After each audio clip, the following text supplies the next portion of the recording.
Marty, I brought it up with you early in the season about face-offs and your team having a great start in that category at the beginning of the season, but we're almost halfway through now, and you managed to sustain that second best right now in NHL face-off percentage. How does a team like yours go from 25th in that category last season to one of the best in the NHL this year? I think it's a lot of, we pay attention to it, and to me, like, being good off the face-off, it's not necessarily like, snapping it back all the time.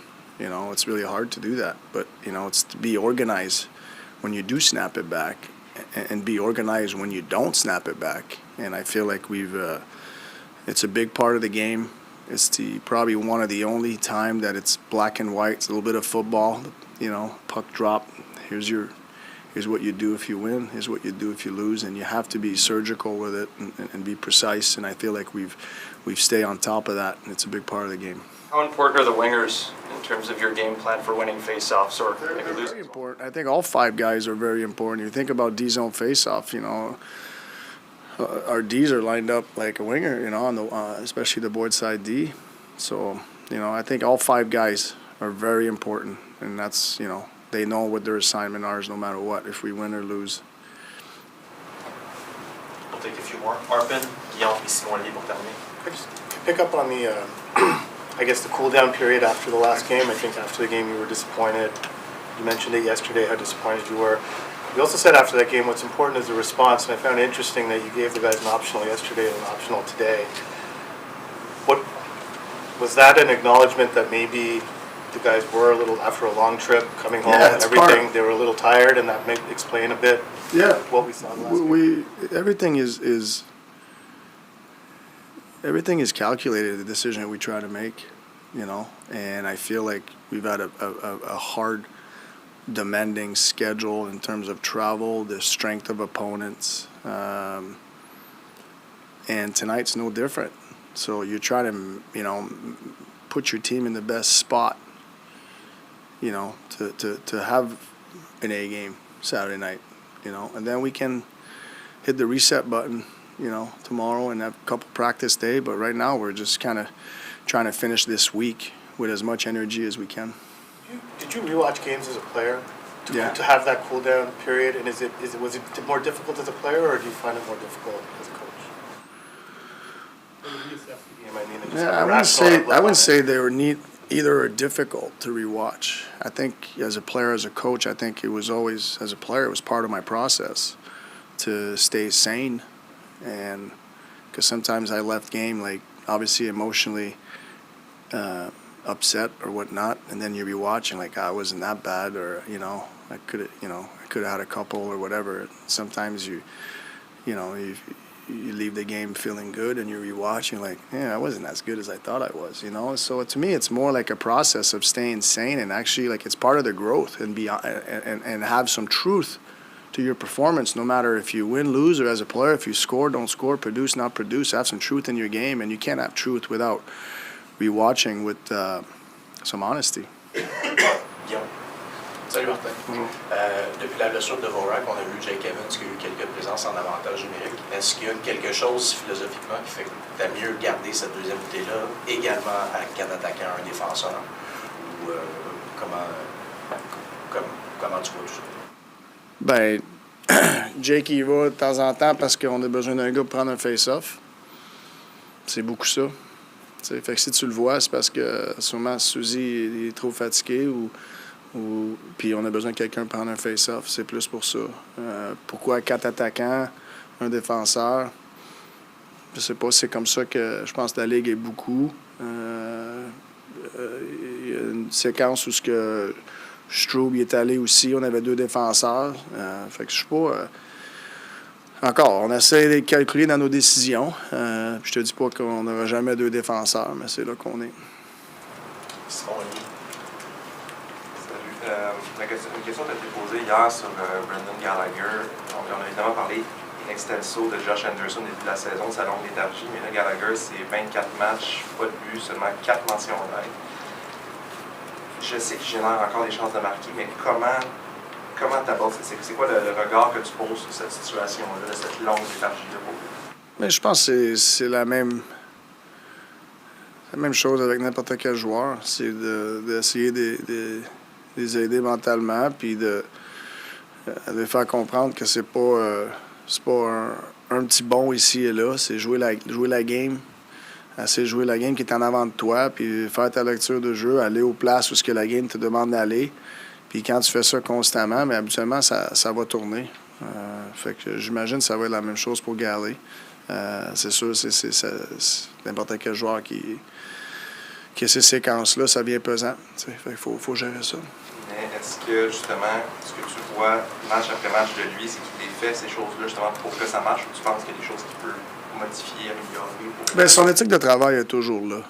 Fait que, puis je pense que ça part tout avec ça, avec Gallagher, puis c'est là. Puis quand que tu perds confiance, mais des fois, tu as un petit peu d'hésitation dans ton choix de sélection de jeu. Fait que c'est de continuer à s'égaler, d'aller chercher sa confiance, à part des pratiques. On ne pratique pas beaucoup présentement. Mais c'est d'essayer de le calmer un petit peu dans ces moments-là pour qu'il fasse ses meilleures sélections de jeu. Mais avec Gallagher, tu sais où ce qu'il va être. Puis, tu sais, c'est sûr, il joue mieux que ses statistiques. Dernière question, Jeff. Martin, du côté des Rangers, c'était Jacob Trouba, qui est un des défenseurs les plus robustes de la Ligue nationale. Il est tapé comme un train. Puis je suis juste curieux. Quand tu fais de la préparation avec ton équipe pour les Rangers, étant donné qu'il y a plusieurs jeunes joueurs, est-ce que tu en glisses un mot de... Ben, on parle toujours, on sait contre qui qu'on va jouer. Puis si il y a des joueurs dans la Ligue qui faut que tu fasses attention. Je pense à comme un Goudis aussi, des joueurs comme ça. Il faut que tu saches quand ils sont sur la glace. Ça fait partie de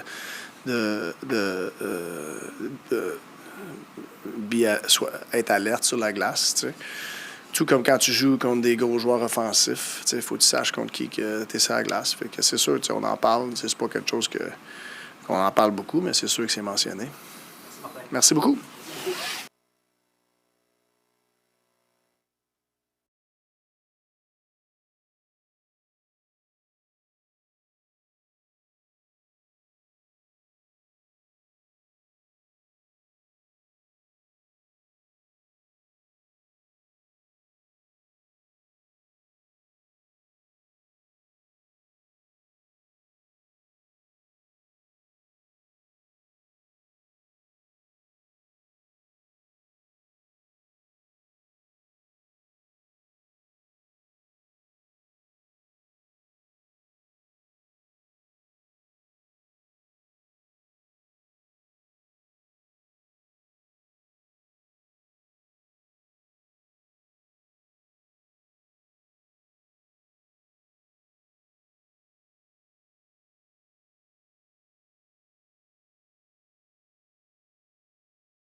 You're doing the right thing, I believe, on the ice, but the goals are not there. How tough is it, maybe mentally? It is what it is. I think, obviously, I'd love to score. I'd love to be contributing offensively. I think, when you're not, like I'm not right now, I think you have to make sure that you're taking care of other things on the ice, and don't forget about it. You still have to have an impact on the game, but for sure, it'd be nice to contribute. It's also important to understand when you are doing some good things and creating some chances, not to deviate from the plan all that much. So it's something I've been through before, and hopefully I can break through tonight. Would it be easier for you guys as a forward, back at 12 forwards tonight, and having a few stability on lines? Is there a matter of... To be honest, it didn't make too much of a difference. At this point, we pretty much played with everyone anyways, and yet there's some familiarity. I think, is it easier? Maybe a little bit, but the last couple of games wasn't all that difficult as well. You kind of make do with what you have. For the most part, I was with Jakey, and then we had a rotating winger, and it's part of the business. You got to be able to adapt, and it was all right. About yourself, having the puck at the right time and the right place, is it important? Yeah, I still feel good, still feel comfortable. I haven't lost confidence. Just a matter of understanding. There's some little tweaks, little changes. Hopefully, I can find a way to beat a goalie. But we can't lose sight of the game's more than just scoring goals. We can't lose sight of everything else on the ice. And have an impact regardless if you're scoring or not. The fact that this is the first time you were being asked about this for a long sequence, what does it tell you about your game? Yeah, to be honest, I feel good about my game. I think, like I've said, since Marty's been here, I think he's very good at communicating to players and making you understand that when you are doing some good things right, and not seeing some results, not to deviate from the plan all that much. It's frustrating at times. Obviously, I'm not going to lie to you. It's you spend your whole life contributing offensively. You want to be able to continue to do that, but when they're not going in, I think it's important to understand that there's other areas of the game that are important as well, and if you continue to do those things, eventually it'll all come together. And the last a little over a month hasn't been going in for me, but for the most part, I still feel pretty comfortable with my game, and it's just a matter of continuing to do those things. Don't lose track of it, but find a way to contribute offensively if you can. Is there anything that you would focus on?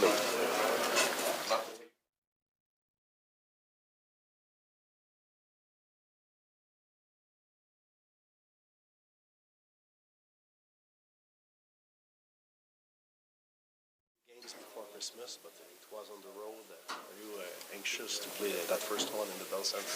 For sure, it's gonna be real fun. Really excited. Looking forward to get out there. Do you expect to be maybe more comfortable, if I can say that, because you played the 2 games in the show so far? Hopefully get more rhythm out there and get a little bit more feel of it out there. But I'm really excited to get out there and just try to help the team. You just, am I right? You just came back after an injury at your last called up. Do you feel that you find your rhythm recently? You have a better timing? Yeah, I would say so. I felt pretty good on the last few games back in Laval, and really looking forward to get out there and play for sure. Very much. Good luck tonight. Thank you.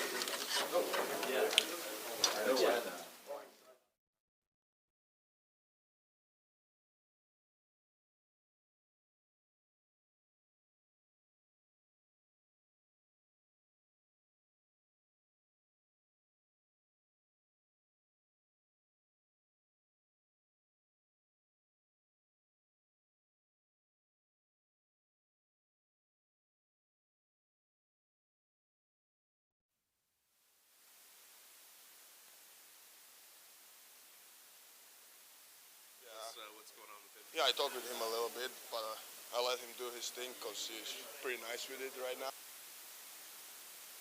Kitchener, also Kitchener is doing pretty good, I think, and then he was leader for a World Junior, so it's good to see that he can translate it there, and I think his game is growing, and he's growing, and hope he can be here soon. Have you talked with him about? I mean, I think you guys both have worked a lot on playing with the other four guys on the ice and understanding how to play against defense at higher levels. Like, Oh, we didn't really talk about this. I just more like both trying to just do our thing because we play like different style of hockey in different areas. So yeah, he's skilled and he knows how like those one-on-ones, cutbacks and stuff. It's not for me really, but yeah. No, but yeah, he's been doing great, and I think it's more just like everyone needs to figure out his own game. It's not like I can help him and like just tell him some stuff, but I can't play for him. Night after night, over the last month and a half, you did play against the best lines of the opponent. Do you like your game against those top guys in the NHL? Yeah, I mean, I want to be the best, so obviously I want to play against best players, and yeah, I feel like some nights it's been working, some nights obviously it's better, it's worse, but yeah, I'm just trying to get better, and obviously all the teams play different style of hockey too, so yeah, it's good to play against all those skilled and best players in this league, because then you learn also, like you see the stuff they do on the ice and you're trying to take away something and add it to your game. So yeah, it's good to play against best players in this league.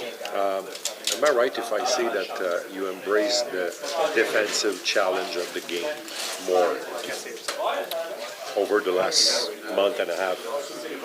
Yeah, obviously I'm just trying to be like good all over the ice, and if you have good defense, I would say you're more on offense. So trying to play hard in the zone, so we can play more in their zone.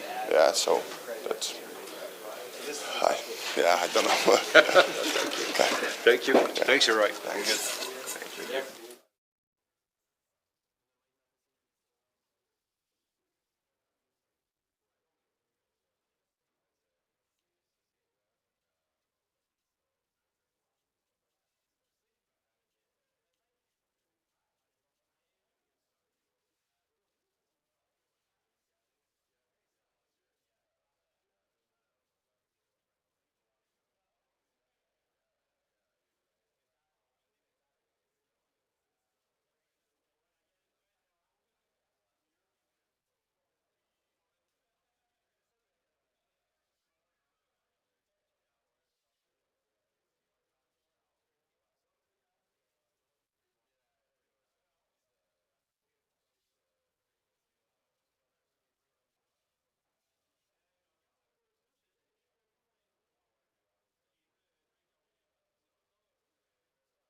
Big picture, like you're someone who's growing a family, and what do you think it means to have this sort of league where, you know, if you do have a daughter that she can look up to and you know, play hockey?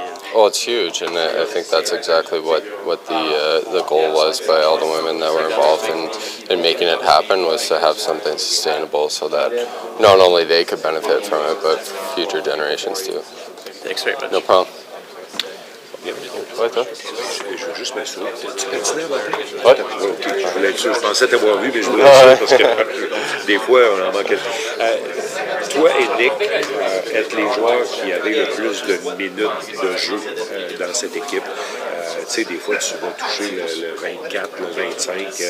Nick, pendant le voyage, son average était à 22 minutes durant le voyage du temps des fêtes.